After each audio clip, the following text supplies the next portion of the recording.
بت شکن. اللهم صل على سيدنا محمد النبي الأمي وعلى آله وأصحابه وسلم. اللهم صل على سيدنا محمد النبي الأمي وعلى آله وأصحابه وسلم. میرے معزز مسلمان بزرگوں، عزیز بھائیوں اور امت مسلمہ کی مقدس ماں اور بہنوں، یہ جو ایام ہے، عید الاضحیٰ ہے، حج کا موسم ہے، ان میں جو اعمال ہیں یہ حضرت ابراہیم علیہ السلام کی یادگار ہے.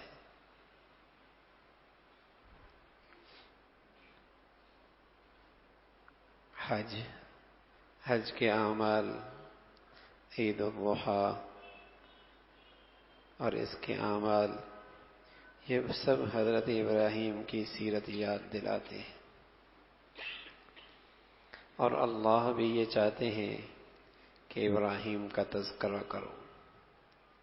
وَاذْكُرْ فِي الْكِتَابِ ابراہیم. ابراہیم علیہ السلام کا تذکرہ کرو. حضرت ابراہیم علیہ السلام کی سیرت کا ایک خاص پہلو ہے، اور وہ یہ ہے کہ آپ جہاں تشریف لائے وہاں سراسر آپ کی مخالفت تھی. گھر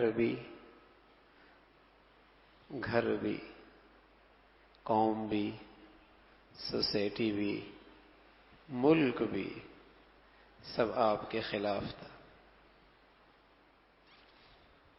سارا ماحول آپ کے مخالف. انسانی طبیعت کی ایک کمزوری ہے کہ وہ ماحول کا اثر لے کر ماحول کے سیلاب میں بہہ جاتا ہے، جیسے تنکا بہہ جاتا ہے. لیکن اللہ کا نبی جو اللہ کی حفاظت میں براہ راست ہوتے ہیں، وہ ماحول میں بہنے کے لیے نہیں آتے، ماحول کو بدلنے کے لیے آتے ہیں. وہ ماحول کے رو میں بہتے نہیں ہیں، ماحول میں تبدیلی پیدا کر دیتے ہیں. ویسے عام طور پہ انسانی کمزوری ہے، کتنا ہی متقی پرہیزگار ہو، ماحول اچھا نہ ملے اس کے برے اثرات اس پہ پڑتے ہیں. کوئی کہے میں بہت نیک ہوں، بڑا مضبوط ہوں، مجھے دین پہ بڑی استقامت ہے، لیکن مسلسل بری صحبت میں اٹھتا بیٹھتا ہے تو ممکن ہے بس اوقات برائی میں مبتلا نہ ہو، لیکن برائی کی جو شناعت اور جو گندگی کا احساس اسے پہلے تھا وہ کم ہو جاتا ہے. کیا یہ تھوڑی گمراہی ہے؟ اس برے ماحول کا اثر ہوتا ہے کہ اس کے اثرات اتنے تو ضرور پڑتے ہیں کہ اس برائی کی شناعت اس کے دل میں کم ہونے لگتی ہے. یہ انسانی کمزوری ہے. لیکن اللہ کا نبی براہ راست اللہ کی حفاظت میں ہوتے، وہ اس کمزوری سے محفوظ ہوتے. رسول اللہ صلی اللہ علیہ وسلم فرمایا کرتے تھے کہ بچہ فطرت پہ پیدا ہوتا ہے، فطرت سلیمہ پر، صحیح فطرت پہ پیدا ہوتا ہے، لیکن ابواہ یحودانہ او ینصرانہ او مجنسانہ، یا تو اس کے والدین یہودی ہوتے ہیں تو اسے یہودی بنا دیتے ہیں، یا نصرانی ہوتے ہیں تو نصرانی بنا دیتے ہیں، یا مجوسی ہوتے ہیں، آتش پرست ہوتے ہیں تو اسے بھی مجوسی بنا دیتے ہیں. ماحول کا اثر اس پہ طاری ہو جاتا ہے. ابراہیم علیہ السلام مخالف ماحول میں پیدا ہوئے. ان کا ابا صرف بت پرست نہ تھا بلکہ بت بنایا کرتا تھا، اور سب سے بڑے معبد کا مجاور تھا. سب سے بڑی گدی اس کے پاس تھی. اب اس گھر میں موحد اعظم پیدا ہو جائے میرے عزیزو، وہاں معاملہ بہت سنگین ہو جاتا ہے. جہاں مذہب کا تعلق دولت سے ہو جاتا ہے اور معاش کا تعلق مذہب سے ہو جاتا ہے. اللہ حفاظت فرمائے. وہاں معاملہ بہت سنگین ہو جاتا ہے. جہاں مذہب کا تعلق دولت سے وابستہ ہو جائے اور دولت کا تعلق اور مفادات مذہب سے وابستہ ہو جائیں، بہت سنگین معاملہ ہے. اب اس نے ایسے گھر میں آنکھ کھولی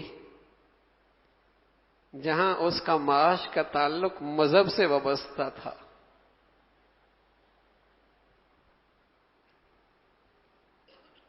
وہ مذہب ہے تو اس کا معاش ہے. تو یہاں معاملہ اور سنگین ہو جاتا ہے. تو بیٹا نہ صرف یہ ہے کہ اس بت کی مخالفت پہ آیا، بلکہ اس نے تو ابا کے معاش کی جڑ ہی کاٹنے لگا. کیسی مخالفت ہوگی؟ کہنے لگا اراغب انت عن اہلیتی یا ابراہیم لئن لم تنتہی لارجمنک وہجرنی ملیا. ابراہیم تم باز نہ آئے تو پتھروں سے سنگسار کر دوں گا. یہ باپ بیٹے سے کہہ رہا ہے، پتھروں سے مار مار کے سنگسار کر دوں گا. ابراہیم علیہ السلام ہے جو بت شکن معروف ہوئے، مشہور ہوئے. بت شکن، گھر کا ماحول مخالف، قوم مخالف، ساری سوسائٹی مخالف، ملک مخالف. لیکن ابراہیم علیہ السلام اللہ کے توحید کے پرستار. قوم کے ہاں میلہ لگا کرتا تھا اور اس معبد پر جو بت رکھے تھے ان بتوں پہ کے سامنے وہ نذرانے اکٹھے کیا کرتے تھے. حضرت آدم علیہ السلام کے زمانے کے اندر شرک نہیں تھا. شرک حضرت نوح کی قوم میں شروع ہوا، اور شرک کا آغاز جو ہوا وہ تصویر سازی سے ہوا. اس زمانے میں تصویر سازی میں کمال تھا. پتھروں میں تصویر تراشی جاتی تھی، اور صرف تصویر نہیں تراشی جاتی تھی بلکہ اس کے چہرے کی کیفیت بھی منتقل کی جاتی تھی. مسکراہٹ، غضب. ارسطو کے بارے میں لکھا ہے، بڑا فلسفی گزرا ہے. وہ پہاڑوں میں اور غاروں میں رہا کرتا تھا، عام طور پہ لوگوں سے نہیں ملتا تھا. باہر ایک خادم بٹھایا ہوا تھا، کوئی آتا تو پہلے وہ اس کی پتھر پہ تصویر بنا کے آگے بھیجتا. اس تصویر سے پہچان لیتا کہ اس کے اخلاق کا کیا معیار ہے، ملنا بھی چاہیے یا نہیں ملنا چاہیے. تصویر سازی کے فن میں اتنا کمال تھا.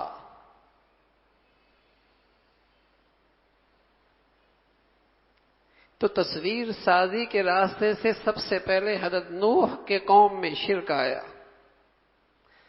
لا تذرن ودا ولا سواعا ولا یغوث ویعوق ونسرا. یہ 5 نام ہیں. یہ ان کے قوم کے بزرگ تھے جن کی انہوں نے تصویریں بنا رکھی تھی کہ بزرگوں کی یاد زندہ رہے. آہستہ آہستہ ان کی محبت عقیدت بڑھی. ان کے سامنے نذرانے رکھنے لگے، حاجتیں مانگنے لگے. وہ تصویریں شیاطین کی نہیں تھی، وہ قوم نوح کے نیک لوگوں کی تھی. ودم ولا سواعا ولا یغوث ویعوق ونسرا. ان کی تصویریں بنا کر، یہ تصویر سازی کا سلسلہ تھا. اس لیے شریعت محمدیہ کے اندر تصویر کو ناجائز قرار دیا، چاہے وہ پتھروں پہ تراشی جائیں، چاہے وہ کیمرے سے کھینچی جائیں. ہاں، شریعت کا ایک قانون ہے، جہاں ضرورت ہے وہاں شریعت نے اس کی اجازت دی ہے. جہاں ضرورت ہے، لیکن ضرورت بھی شریعت ہی بتائے گی کہ یہ ضرورت ہے. تو اس لیے شریعت نے چونکہ قیامت تک رہنا ہے، شرک کا ایک راستہ یہ بھی ہے، اس لیے شریعت محمدیہ میں اسے حرام قرار دیا. یہ قیامت تک رہنی. تو وہ تصویریں بنا کر اپنے گھروں میں لٹکا دیا کرتے تھے، تصویر پتھروں پہ تراشا کرتے تھے. اب جدید دور ہے، اب بھی اسی انداز کی پوجا ہوتی ہے تصاویر کی. ان کی عظمت، ان کی عقیدت، اسی انداز سے اس کی پوجا کے نقشے ہیں. حضرت نوح کے زمانے سے یہ شروع ہوا، اور ابراہیم علیہ السلام کے زمانے کے اندر اس کا عروج تھا.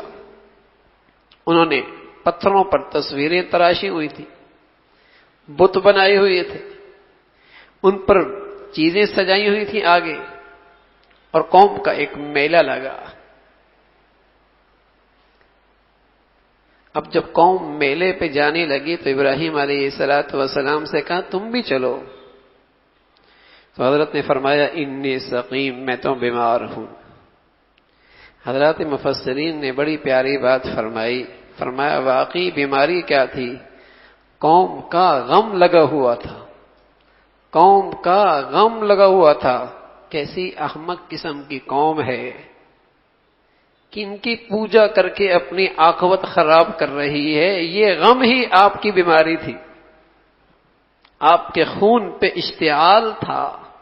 کیسی قوم ہے؟ کہا میں انی سقیم، بیمار ہوں. قوم چلی گئی، موقع کی تلاش میں تھے کہ عملی طور پہ انہیں بات سمجھائی جائے. اندر داخل ہوئے، ہاتھ میں ہتھوڑا لیا، ضربم بالیمین، دائیں ہاتھ سے مارنا شروع کیا، اور ان سے کہا الا تاکلون ما لکم لا تنطقون، کھاؤ نا، بولتے کیوں نہیں؟ ایک کو مارا، دوسرے کو مارا، ایک کی سر اڑایا، دوسرے کندھا کاٹا، تیسری کی ٹانگ کاٹی. فجعلهم جذاذا الا كبيرا لهم لعلهم اليه يرجعون، سب کے ٹکڑے ٹکڑے کر دیے.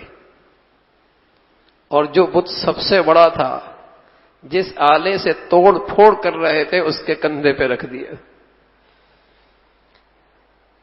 قوم آئی، جب یہ حشر دیکھا اپنے بتوں کا تو غضبناک ہو گئے.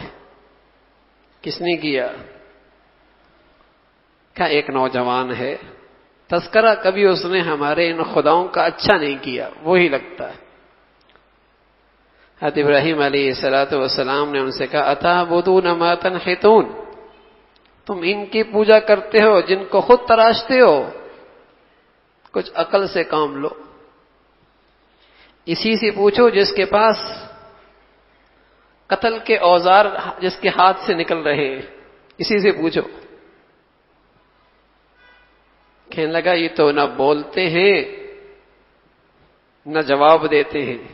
کہا اف لکم، تف ہو تم پہ، جو کھاتے بھی نہیں، پیتے بھی نہیں، اپنی بھی حفاظت نہیں کر سکتے، وہ تمہارے حاجت روا کیسے؟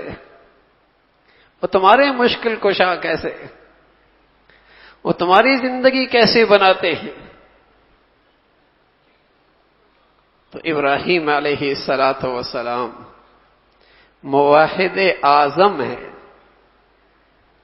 ہاں، اور اپنے عمل سے اس لیے مشہور ہوئے بت شکن.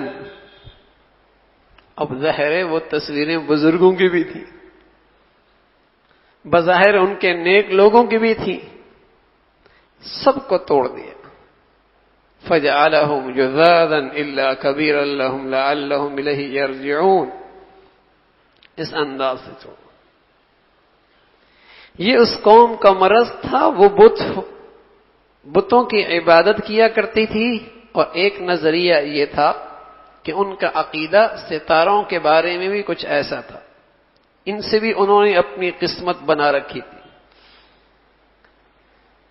ابراہیم علیہ السلام ایک مرتبہ انہیں بات سمجھاتے سمجھاتے کہنے لگے فلما جن علیہ اللیل رأى کوکبا. رات تھی، ستارے دیکھے آسمان پہ چمک رہے ہیں. فلما جن علیہ اللیل رأى کوکبا قال ھذا ربی. سامنے والے کو اپنے سے مانوس کرنے کے لیے، اپنی دعوت سے مانوس کرنے کے لیے بس اوقات یہ انداز بھی اختیار کیا جاتا ہے، یہ میرا رب ہے. حالانکہ آپ کا یہ عقیدہ نہیں تھا، آپ کا یہ نظریہ نہیں تھا، لیکن سامنے والے کو مانوس کرنے کے لیے ھذا ربی، یہ میرا رب ہے. فلما افل قال لا احب الآفلین.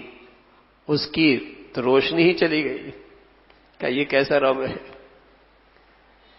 پھر کہا فلما رأى القمر بازغا قال ھذا ربی. اس سے بڑا چاند یہ رب ہے. وہ بھی غروب ہو گیا، اس کی روشنی بھی ختم ہو گئی. فلما رأى الشمس بازغة قال ھذا ربی. سورج اس سے بڑا ہے، لیکن وہ بھی روشنی غروب ہو جاتا ہے. تو ابراہیم علیہ السلام نے فرمایا جو آنے میں اپنا اختیار نہیں رکھتا، جانے میں اپنا اختیار نہیں رکھتا، روشنی حاصل کرنے میں اپنا اختیار نہیں رکھتا، روشنی سلب ہو جائے اس کا اختیار کوئی نہیں، یہ کیسا رب ہو سکتا ہے؟ یہ کیسا رب ہو سکتا ہے؟ آج بھی لوگ ستاروں سے قسمت معلوم کرتے.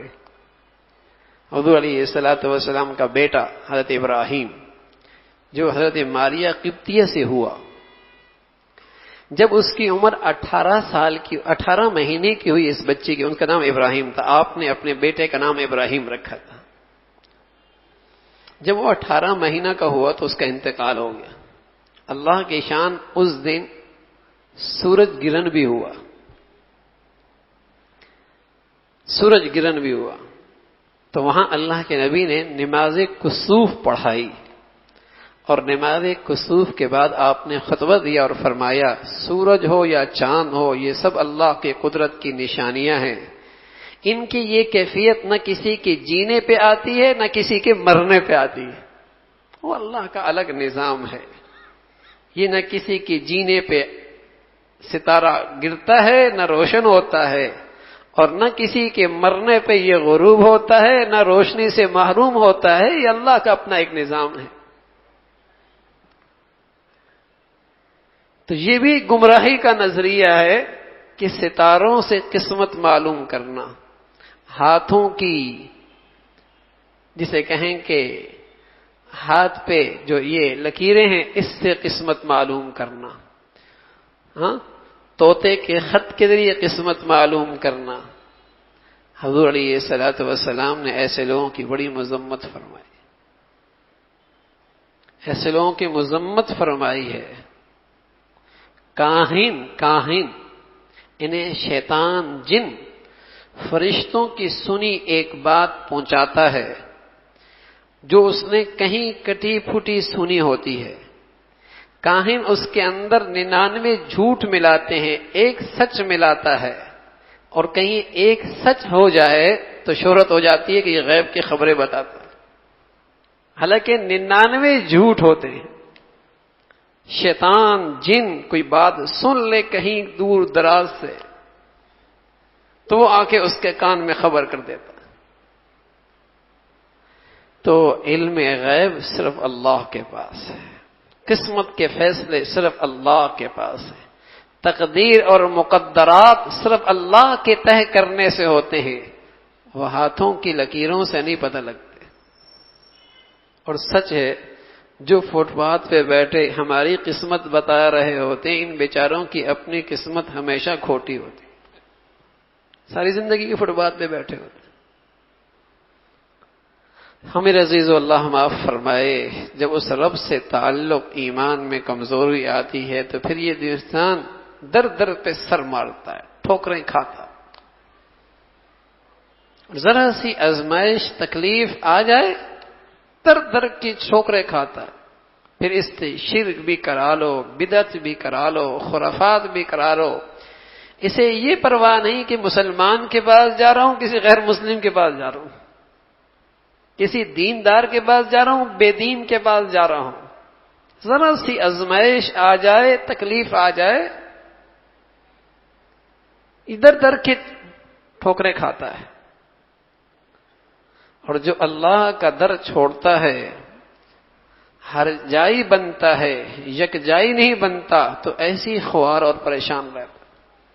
جو اللہ نے ابراہیم علیہ السلام کے بارے میں فرمایا، ابراہیم کا تذکرہ کرو، ابراہیم کا تذکرہ کرو، کس انداز سے اس نظریے کی تردید کی کہ جو ستاروں سے اپنی قسمت معلوم کرتے ہیں اور دنیا کے حالات کو ستاروں سے وابستہ کرتے ہیں۔ تو ابراہیم علیہ السلام کی زندگی میں، آپ کی سیرت میں بہت بڑا نمونہ ہے۔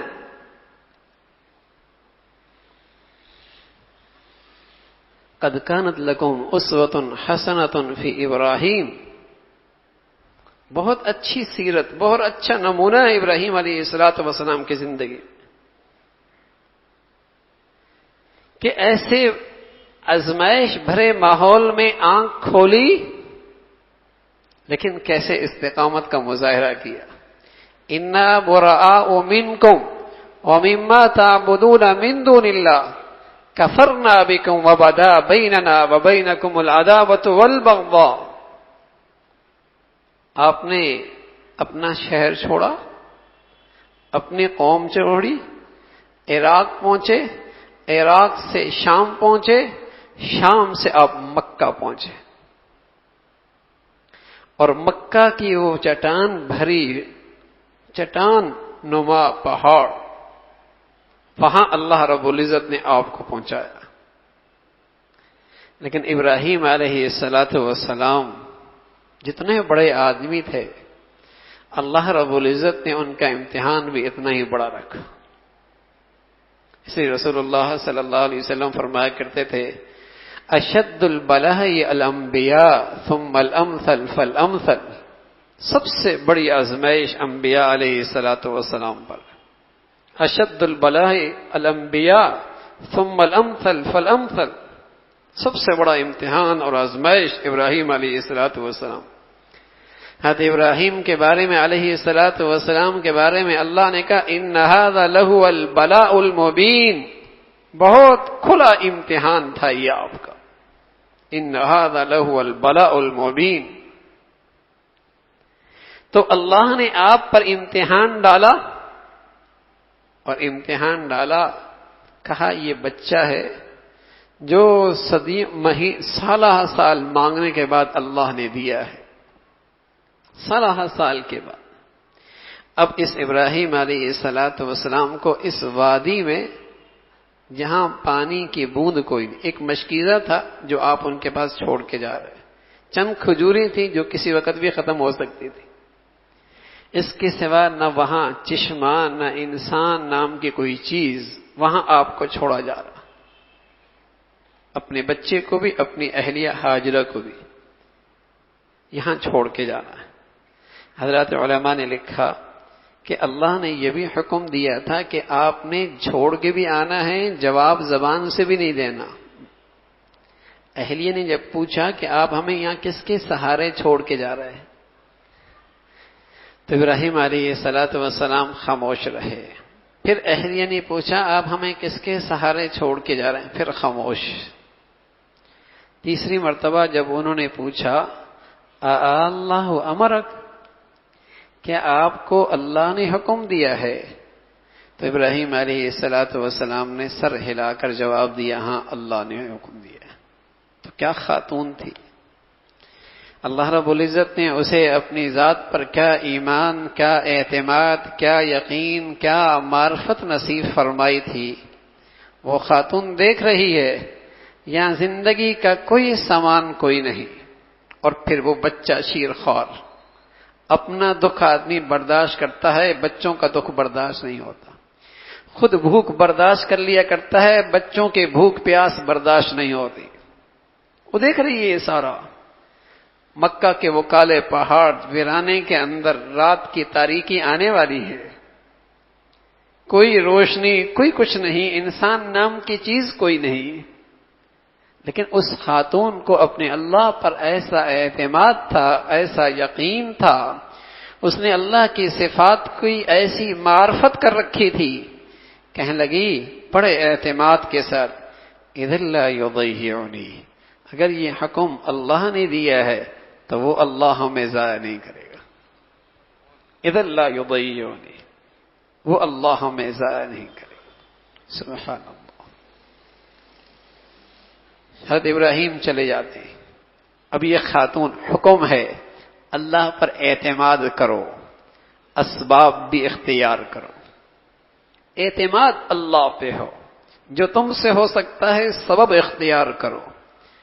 تو یہ خاتون ایک پہاڑی پہ دوڑتی ہے، شاید کوئی دور سے جاتا قافلہ نظر آئے اور اس کے پاس سے کچھ پانی کی چند بوند مل جائے، صفا پہ چڑھتی ہے، پھر دوڑ کے جاتی ہے مروہ پہ، شاید وہاں سے کوئی نظر آئے، لیکن پھر خیال آتا ہے بچہ ہے، کوئی اژدہا، کوئی ایسی چیز جو اسے نقصان پہنچائے، دوڑ کے پھر صفا پہ آتی ہے، پھر جاتی ہے، شاید مروہ کی طرف کوئی قافلہ گزر رہا ہو، کوئی نظر آ جائے، لیکن پھر خیال آتا ہے بچے کا، یہ اس کا آنا جانا 7 مرتبہ ہوا۔ سبحان اللہ، اللہ کو اس عورت کی یہ ادا اتنی پسند آئی کہ بادشاہ ہو، وزیر ہو، ولی ہو، صحابی ہو، جو بھی ہو، کہا حج کوئی نہیں قبول ہونا جب تک اس عورت کی اس چلنے کی نقل نہیں اتارو گے۔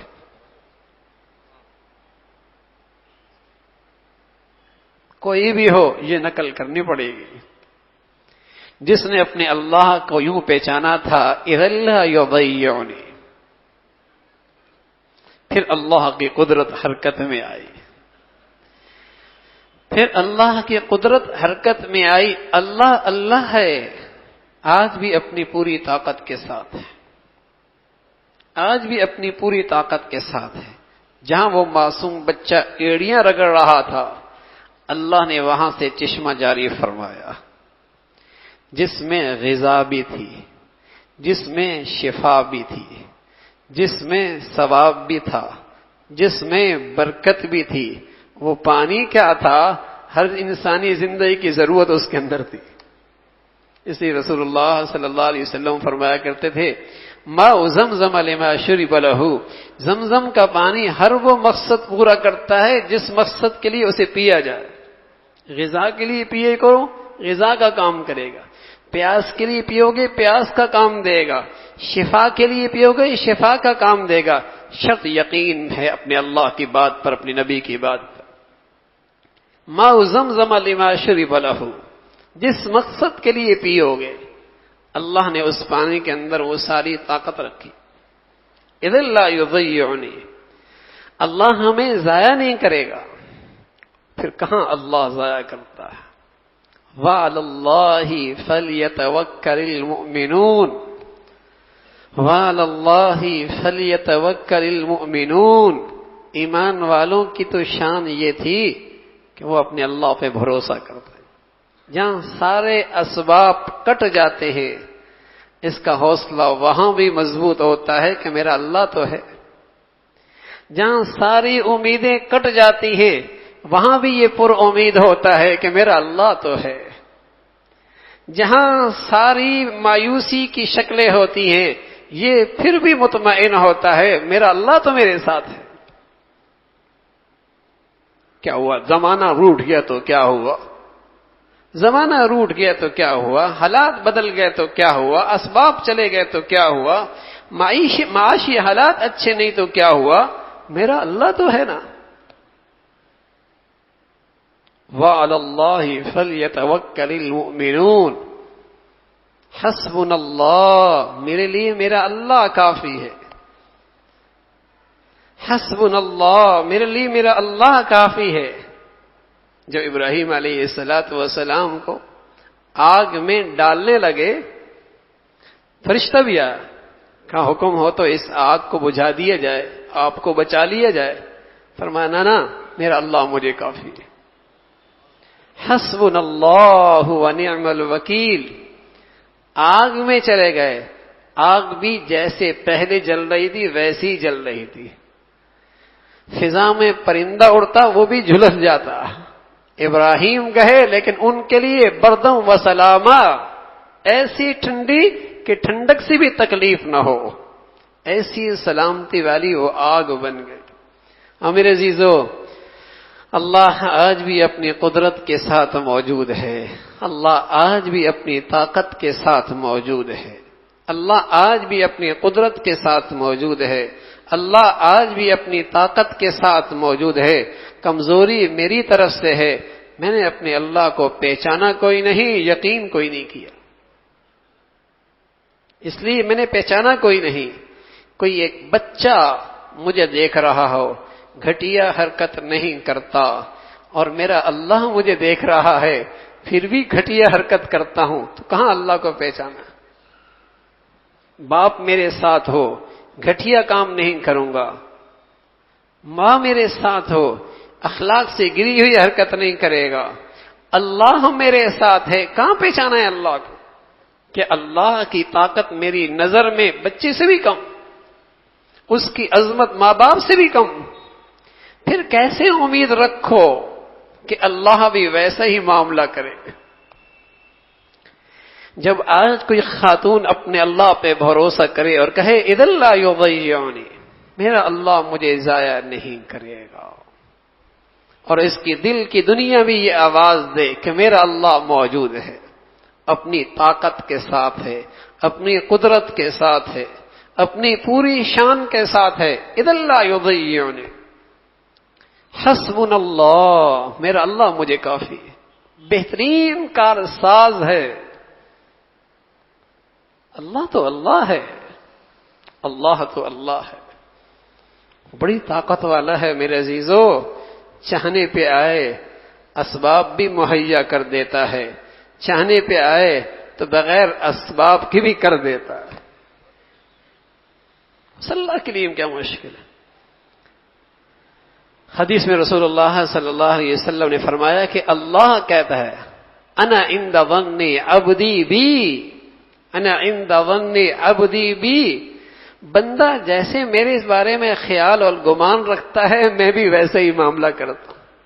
جب اس کا گمان ہی میرے بارے میں پھسپھسا ہے، جب اس کا یقین ہی میرے بارے میں بڑا ہلکا ہے، جیسا یہ گمان کرتا ہے ویسا ہی معاملہ ہو۔ اور ایک یہ ہے کہ میرا اللہ ہے، حسبنا اللہ، حسبنا اللہ، میرا اللہ مجھے کافی ہے۔ تو میرے عزیزو، اللہ کی طاقت میں کوئی فرق نہیں آیا، اللہ کی شان میں کوئی فرق نہیں ہے، میری معرفت میں، میری پہچان میں، میرے رب سے تعلق میں، میرے رب پر اعتماد میں کمی ہے۔ اذا لا یضیعنی، اللہ ضائع نہیں کرے گا، سبحان اللہ۔ پھر اللہ نے وہاں زندگی کا سارا سامان کر دیا، اور ایسی دن کہاں اللہ ابراہیم علیہ السلام کے اس بیٹے کو ختم کرنا چاہتے تھے، وہ تو دادا بننے والے تھے خاتم النبیین کے، سید البشر کے، سرور عالم صلی اللہ علیہ وسلم کے دادا بننے والے تھے۔ یہ ایک امتحان تھا، اور میرے عزیزو، علماء نے لکھا ہے جتنا بڑا امتحان کسی گھرانے میں اللہ کی خاطر آئے اور وہ گھرانہ اس کو برداشت کرے، اللہ اس گھرانے سے اتنا ہی بڑا خیر کا کام لیتا ہے، اتنا ہی بڑا خیر کا کام لیتا ہے۔ جو جتنی بڑی آزمائش میں ثابت قدم رہتا ہے، اللہ پھر اس سے اتنی بڑی خیر کی شکل بھی پیدا فرما دیتا ہے۔ اللہ بڑا قدردان ہے، اللہ بڑا قدردان ہے۔ ابراہیم علیہ الصلوۃ والسلام کی زندگی میں عجیب آزمائشیں آئیں. وَإِذِ ابْتَلَىٰ إِبْرَاهِيمَ رَبُّهُ بِكَلِمَاتٍ فَأَتَمَّهُنَّ، ہم نے کئی مرتبہ آزمایا. اور پھر کیا کیا؟ قَالَ جَاعِلُكَ لِلنَّاسِ إِمَامًا، پھر ہم نے ساری انسانیت کے لیے انہیں امام بنا دیا، مقتدا بنا دیا. ایک بیٹا اسحاق، نبیوں کی ایک سلسلہ، اور ایک بیٹا اسماعیل علیہ الصلوۃ والسلام، اور پھر محمد الرسول اللہ اس سلسلے سے. ابا کا امتحان بڑا تھا اور ہر امتحان میں ابا پاس ہوا. وَاذْكُرْ فِي الْكِتَابِ ابراہیم، ابراہیم کا تذکرہ کر. تو جب بیٹا اسماعیل علیہ الصلوۃ والسلام کچھ بڑے ہوئے اور ہاتھ کی انگلی پکڑ کے چلنے کے قابل ہوئے، یہ وہ موسم ہوتا ہے جب اس کا باپ کا بیٹے سے ایک خاص تعلق بڑھ جاتا ہے. دوڑ کے گود میں آتا ہے، گود سے نکلتا ہے، کندھے پہ بیٹھتا ہے. ہاں، یہ وہ عمر ہوتی ہے جب باپ کا بیٹے سے تعلق بڑھ جاتا ہے. زیادہ بڑا ہو جائے تب بھی وہ بات نہیں رہتی، زیادہ چھوٹا ہو وہ اماں کے گود میں رہتا ہے. لیکن جب وہ ہاتھ پکڑ کے چلنے والا بن جائے، دوڑ کے گود میں آئے، نکل جائے، یہ ایک خاص باپ کا تعلق بیٹے سے ہوتا ہے. یہ ایک عمر ہوتی ہے. اللہ رب العزت نے فرمایا کہیں ایسا نہ ہو کہ اسماعیل کی محبت میری شرکت میں داخل ہو جائے، کہیں ابراہیم کی محبت میری محبت کی رقیب بن جائے. ایک اور امتحان آیا، کہا ایسا کرو اس کو اپنے ہاتھوں سے ذبح کر دو. انی ارا فی المنام انی اذبحک فانظر ماذا تری، بیٹے مجھے خواب آئی ہے اور کیا دیکھتا ہوں کہ تجھے اپنے ہاتھ سے ذبح کر رہا ہوں. میرے عزیزو، بس اوقات باپ کے لیے اپنی گردن پہ چھری چلانا آسان ہوتا ہے، بیٹے کے گردن پہ چھری چلانا بڑا مشکل ہوتا. انی اذبحک فانظر ماذا تری. سبحان اللہ. سعادت مند بیٹا کہنے لگا افعل ما تؤمر، ابا جو حکم ملا ہے کر ڈالیے، دیر نہ کیجیے. کیا کہنے میں آج بھی باپ موجود ہے، کہنے میں آج بھی اولادیں موجود ہیں. کیا نقشہ ہے ابراہیم کی سیرت میں، کیا نقشہ ہے ابراہیم علیہ الصلوۃ والسلام کی سیرت میں، کیسے اللہ کے سچے بندے ہیں. اس لیے تو اللہ کہتا ہے وَاذْكُرْ فِي الْكِتَابِ ابراہیم، ابراہیم کا تذکرہ کرو. تم بھی اللہ پہ ایمان رکھتے ہو، وہ بھی اللہ پر ایمان رکھتے تھے. کیسی اللہ کے راستے میں باپ بیٹے کو ذبح کرنے کے لیے تیار، بیٹا باپ کے لیے ذبح ہونے کے لیے تیار. اور آج کیسی دین سے بیزاری، اللہ سے دوری ہے کہ انہیں گائے بکری بھی ذبح کرنا سمجھ میں نہیں آتی. انہیں اس پر بھی اشکال ہے، کتنا پیسہ کیوں ضائع ہو رہا ہے، انہیں یہ بھی سمجھ میں نہیں آ رہی.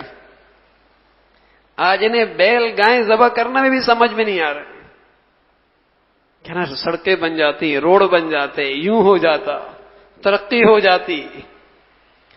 اور کہاں اللہ کی ذات سے ایسا تعلق کہ باپ بیٹے کو یہ نہیں پوچھا. اللہ دنیا کی کسی مہذب سلطنت میں یہ حکم نہیں آیا، کوئی فلسفہ، کوئی لوجک، کوئی حکمت، کوئی مصلحت کہ باپ اپنے بیٹے کو اپنے ہاتھ سے ذبح کر دے.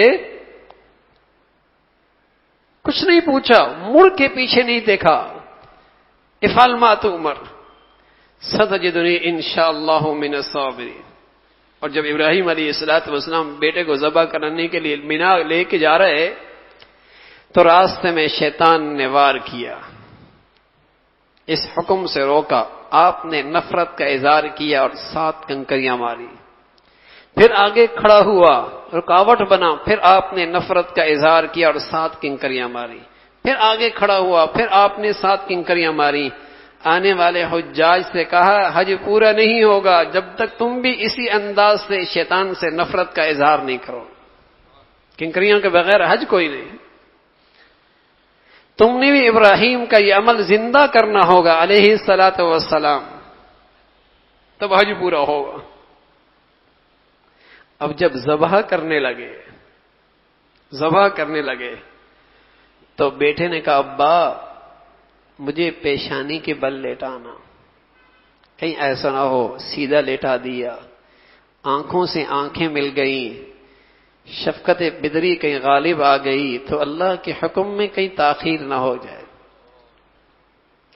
کہیں آپ کی نظریں میرے چہرے پہ پڑ گئیں، ہاتھ سے چھری گر نہ جائے، ابا مجھے پیشانی کے بل لٹانا، وَتَلَّهُ لِلْجَبِينِ، پیشانی کے بل لٹانا تاکہ میری نظریں آپ پر، آپ کی نظریں میرے چہرے پہ نہ پڑے، ذبح کرنا ہے، چھری تیز ہے اور آپ کے گھٹنے ان کی کمر پر ہیں اور پوری قوت اور طاقت کے ساتھ چھری چلا رہے ہیں۔ اللہ اکبر۔ جب چھری چلائی تو اللہ نے اعلان کر دیا چھری اسماعیل کے گلے پہ نہیں چلانی تھی، اس محبت پہ چلانی تھی جو اللہ کے محبت کے ساتھ رقیب بن رہی تھی۔ ابراہیم تو اس محبت کے ذبح کرنے میں سچا ہے، ابراہیم تو اس محبت کے ذبح کرنے میں سچا ہے، وَفَدَيْنَاهُ بِذِبْحٍ عَظِيمٍ، اس کے بدلے میں مینڈا دے دیا، تو نے ذبح کر دیا جو چیز ذبح کرنی تھی، اللہ کے راستے میں آنے والی یہ محبت بھی آپ نے ذبح کر دی، آپ کی قربانی ہو گئی، وَفَدَيْنَاهُ بِذِبْحٍ عَظِيمٍ۔ اب ہم آپ کو ایک مینڈا دے رہے ہیں، اب آنے والی امت کو سبق دیا، تم نے یہ ظاہری مینڈا بھی ذبح کرنا ہے اور ہر حرام محبت کو بھی چھری چلانی ہے، ہر حرام خواہش پر بھی تم نے چھری چلانی ہے، ہر وہ چیز جو اللہ کے راز، اللہ کے معاملے میں رکاوٹ بن رہی ہے، تم نے عید کے موقع پہ اس پہ بھی چھری چلانی ہے اور ظاہری شکل بھی قربانی کی خوب کرنی ہے، تب ابراہیم علیہ السلام کی یہ سنت زندہ ہو۔ وَفَدَيْنَاهُ بِذِبْحٍ عَظِيمٍ۔ تو میرے عزیزو، قربانی کا یہ روح بھی زندہ ہونی چاہیے اور قربانی کی یہ ظاہری شکل بھی زندہ ہونی چاہیے۔ ظاہری شکل بھی اللہ کے نبی نے خوب اختیار کی، کئی اونٹ آپ نے ذبح فرمائے، ہاں آپ نے یہ ظاہری شکل بھی کثرت سے کی۔ آپ علیہ الصلوۃ والسلام اپنی امت کی طرف سے بھی قربانی کیا کرتے تھے، جنہیں اللہ نے خوشحالی دی ہے وہ بھی اپنے نبی کی طرف سے کیا کرے علیہ الصلوۃ والسلام، خلفاء کی طرف سے کریں، فقہاء اور محدثین کی طرف سے کریں، سارے اہل ایمان کی طرف سے کریں، اللہ کے نیک بندوں سے اپنے بچوں کے بارے میں، جو بچے نابالغ ہیں ان کی طرف سے بھی قربانی ہو سکتی ہے، الگ الگ ہر ایک کی طرف سے کریں، سب کی طرف سے ایک کر دیں، کثرت سے قربانی ہو، اس لیے کہ اس کی ظاہری شکل پر بھی اللہ نے اجر بہت رکھا۔ نفلی صدقے پورے سال دے سکتے ہیں اور نفلی روزے پورے سال رکھ سکتے ہیں اور نفلی نمازیں پوری سال پڑھ سکتے ہیں، لیکن یہ نیکی کا موسم ایسا ہے جو صرف 3 دن میں مل سکتی ہے، یہ نیکی صرف 3 دن میں مل سکتی ہے۔ تو اس موقع پہ کثرت سے قربانی کرنی چاہیے میرے عزیزو، جن کو اللہ رب العزت نے توفیق نصیب فرمائی، اور ساتھ ساتھ قربانی کی روح بھی زندہ کریں، قربانی کی روح بھی زندہ کریں کہ اے اللہ ہر وہ جذبہ اور ہر خواہش، ہر وہ جذبہ، ہر وہ خواہش جو ہمیں تجھ سے دور کر رہی، اس کو بھی آج ذبح کر رہا ہوں، اس کو بھی آج ذبح کر رہا ہوں، ہر غلط خواہش، ہر غلط جذبہ، ہر اللہ کی نافرمانی، اس دن اس سے بھی برات کا اعلان ہو، ظاہری شکل بھی اختیار کی جائے، تب اللہ اس قربانی کی پوری برکتیں نصیب فرمائے۔ تو میرے عزیزو، اللہ رب العزت ہمیں ابراہیم علیہ السلام کے یہ ادا اور یہ سیرت اپنانے کی توفیق نصیب فرمائے۔ اللہ نے کہا ہے وَاتَّبِعْ مِلَّةَ إِبْرَاهِيمَ، ابراہیم علیہ السلام کی ملت کی اتباع کرو، اور آپ کی ملت کیا ہے؟ اذ قال له ربه اسلم قال اسلمت لرب العالمین، جب اللہ نے کہا مجھے میرے سپرد کر دو اپنے آپ کو، تو فرمایا اسلمت لرب العالمین، میں نے اپنے آپ کو جہان والے رب کے سپرد کر دیا، اب میں نے اپنے اللہ کے حوالے کر دیا، جیسا چاہے فیصلہ دے، اور جیسا چاہے حکم دے اس کے سامنے جھک جاتا ہوں۔ جب مسلمان قربانی کرتا ہے تو یہ دعا پڑھتا ہے، انی وجہت وجہی للذی فطر السماوات والارض حنیفا وما انا من المشرکین۔ اے اللہ جو زمین و آسمان کا بادشاہ ہے، میں نے اپنے آپ کو اس کی طرف پھیر دیا ہے سب سے یکسو ہو کر، میں مشرک نہیں، میں یکجائی ہوں، میں ہر جائی نہیں، میں موحد ہوں، میں نے اپنے آپ کو اللہ کے حوالے کر دیا۔ اور پھر ساتھ کہتا ہے، ان صلاتی ونسکی ومحیای ومماتی للہ رب العالمین۔ اے اللہ میری نماز بھی، میری قربانی بھی، میری زندگی اور موت بھی، سب کچھ جہان والے رب کے لیے، للہ رب العالمین۔ میری زندگی اور موت سب کچھ اللہ کے لیے ہے۔ اب جینا بھی اللہ کے خاطر ہوگا، مرنا بھی اللہ کے خاطر ہوگا۔ میرے عزیزو، یہی قربانی کی روح ہے۔ اللہ ہمیں اس کی ظاہری شکل بھی اپنانے کی توفیق نصیب فرمائے اور اس کی روحانی شکل کی حقیقت بھی نصیب فرمائے۔ وآخر دعوانا ان الحمد للہ رب العالمین۔ بھئی آئندہ 2 اتواروں میں بیان نہیں ہوگا، انشاءاللہ تیسرے اتوار میں ہوگا، انشاءاللہ آئندہ 2 اتواروں میں بیان نہیں ہوگا انشاءاللہ، اور تیسرے اتوار میں انشاءاللہ بیان ہوگا۔ اللہم لک الحمد کلو ولک الشکر کلو، اللہم لک الحمد کلو ولک الشکر کلو، اللہم لک الحمد کلو ولک الشکر کلو، اللہم اعنا علی ذکرک و شکرک و حسن عبادتک، اللہم اعنا علی ذکرک و شکرک و حسن عبادتک، اللہم اعنا علی ذکرک و شکرک و حسن عبادتک۔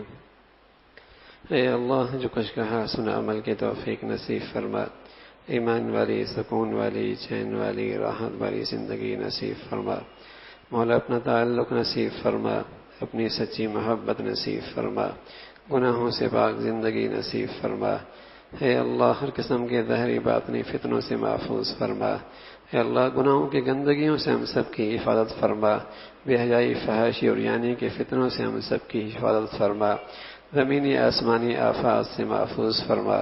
مولا بری زندگی سے، بری موت سے محفوظ فرما۔ اے اللہ، ہمیں اپنے بچے بچیوں میں خوشیاں نصیب فرما، اولادوں کے فتنوں سے، آزمائشوں سے، نافرمانیوں سے محفوظ فرما۔ اے مولا، تمام حاضرین حاضرات کی تمام جائز حاجات کو پورا فرما، مشکلات کو آسان فرما، ایمان والی، عافیت والی، صحت والی زندگی نصیب فرما۔